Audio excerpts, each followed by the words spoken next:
I think the perceived size of the problem is critical here because left brain is a focused problem solver. And if I allow my perception of a problem to, if I allow this idea to come into my mind that this problem is so big that's the only thing that matters, then my left brain is going to focus on solving that and it's going to neglect everything else in my life. And this was my experience for so long where like 80% of my brain cycles were spent spinning in resentment about my wife to absolutely no positive Yes. effect whatsoever. But this is this idea that my brain was so convinced that this was, like you say, a survival problem. This was the thing that matters. Like, I'm going to die if this doesn't change.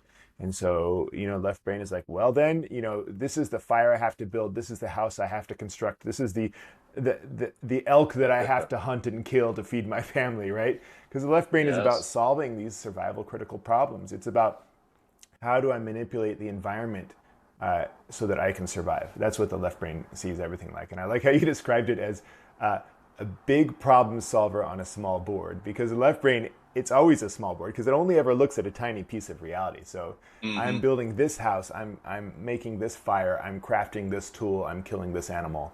That's your left brain at work, and it doesn't pay attention to the rest of the world. The other one of these most striking things that McGilchrist tells these stories of people with right brain injuries or with severed brains, split brain patients, and it talks about how the Hmm. left brain relates to every living thing as if it was not living. And so these people would describe because the left Hmm. brain, is in charge of perceiving the right half of the body, and so these split brain patients, for example, would describe the right half of their body as being made of wood or metal, which is just mind blowing. But Hmm.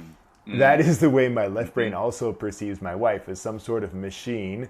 And we all know that machines Yes. can be controlled. And so, like if I'm fixing my car or I'm fixing my dishwasher, that is a great task for the left brain. Left brain is like, oh, let me move this wire here. Let me clean out this pump. Let me replace this motor That's oil, right. and everything will be better. Human beings, especially, do not work that way at all. And so any attempt I make at direct manipulation of my wife will always backfire. And the left brain just doesn't see it that way. It's in. I've come to, I guess, have a little bit of compassion for my left brain. It's designed to do very specific things and do them well, and it works really well as long as it doesn't get involved in my marriage.